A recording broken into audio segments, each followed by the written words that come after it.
I just ordered almost $900 worth of tools from the Banggood website. I wanted to know if these popular budget-friendly tools from China were actually any good. I was shocked. The most basic tool that I ordered is a depth gauge.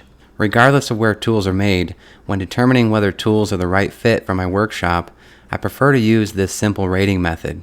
Any tool with a rating of 1 means I think it's junk and I'll likely get injured trying to use it. The middle of the scale will be reserved for any tools I think are just okay and will get the job done. And a 10 means I think this tool is amazing and will likely last me a lifetime. This aluminum depth gauge is designed to establish accurate heights of saw blades and router bits. It's a very specific tool that I probably won't use often when restoring furniture, but it does appear to be accurate, and I've needed one in my workshop for a long time. At a cost of $9.99, this is a good purchase. I'll rate this a 9 since I don't have others in my shop to compare this one to. Number 6 is a 16-piece foam sanding block set.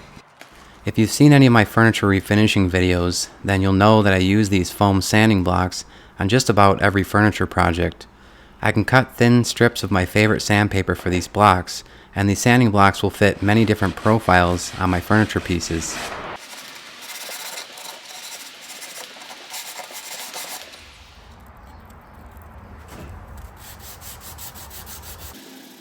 These foam sanding blocks are often $5 to $10 each in the big box stores, so at a price of $32.99 for the set, this is a good purchase. I'll rate these a 10, and I fully expect these to last me a long time. Number 5 is a Japanese style pull saw. I have several other versions of these saws in my shop, and I use them often. With this saw, the blade can easily be secured to the handle. I find using these saws to be very satisfying. With a thin blade, they provide a near flush cut. There are several different versions of these pull saws available, ranging from $8.99 to $16.99. At $16.99 for this saw, I'll rate this tool an 8 since I do feel that the other saws I own have better quality steel blades.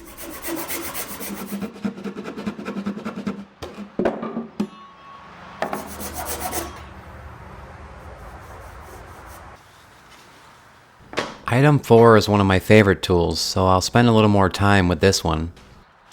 It's an aluminum honing guide or sharpening system for planer blades and chisels. I mostly restore and refinish vintage and antique furniture, so woodworking is not my specialty, but I do have a genuine interest in developing new skills that can be used for other projects.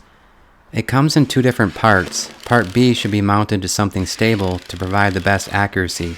I'll mount it to this piece of pine and then clamp the piece of pine to the stable, solid table. The second part is a solid, well-built aluminum honing guide with brass rollers. This also includes a bevel gauge to help ensure accuracy with your chisels and planers. Some of the other guides that I use have served me well, but they don't allow me to sharpen smaller chisels.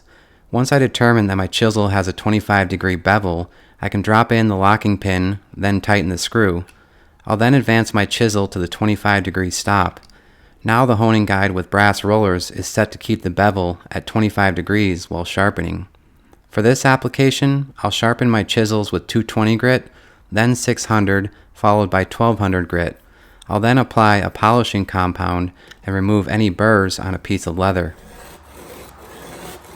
Some may find the task of sharpening chisels and planer blades to be overwhelming. As long as I'm not rushed, I find it to be therapeutic.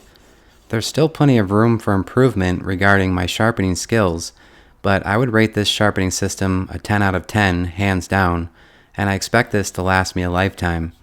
This 2-part system offers a precise reference for angles from 15 to 45 degrees in 5-degree increments. Item number 3 is an aluminum marking T-square or scribing square. The only large square that I've used in my shop for several years now actually came from my grandfather, and although it has worked well, this style of T-square suits my needs better. This is a well-made piece that will have several different applications in my workshop. Right out of the box, it feels solid and sturdy, and the finish on it is beautiful. It appears to be square without having to make any adjustments. I can adjust the different size bushings to work with either drill bits or a pencil for marking lines. So far, I've been impressed with this aluminum square, and I've been using it to set up my router table. This is another 10 out of 10 rating, and I expect this to last me a lifetime. For $149.99, this is a good purchase. And these are my honest opinions as I review these tools. The second to last item to review is a workbench. I'm always looking for more tabletop space in my workshop. Over the years, I've used some workbenches that just didn't hold up. Combined with precision cut steel and solid feet, this workbench holds a high load bearing capacity of maximum of 2,000 pounds. It's ideal for projects ranging from gardening to furniture to car repairs. This is a heavy-duty table compared to similarly priced tables that I've used recently and was not impressed with.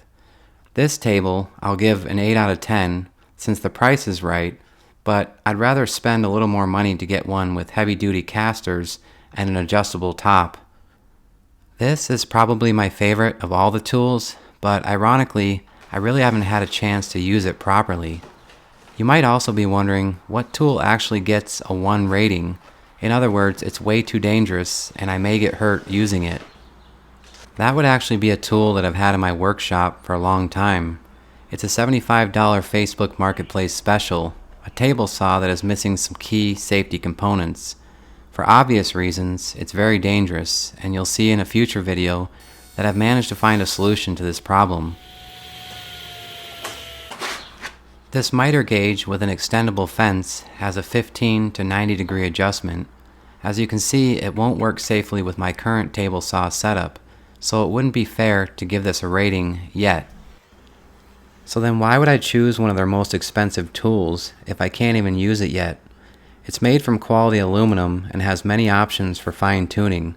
With a price point of $197, this miter is a much better option than what you might find in many big box stores. So as my small business continues to grow and I'm able to afford better tools, I look forward to being able to use this table saw miter gauge. All these products will be listed in the video description. I welcome all opinions and any other feedback on this channel, and to provide some context for creating a video like this, I fully intend to use some of these tools in a community workspace so that other makers will have the same opportunities to learn new skills. Tool reviews will always be an addition to my normal restoration videos, and I trust others will learn with me regarding the affordable options that are available. In part 2 for this video, I'll be assembling a much needed homemade router table for my workshop using more Banggood tools. I hope you'll join me. My name is Barry, and I'll see you soon for the next restoration. Goodbye for now.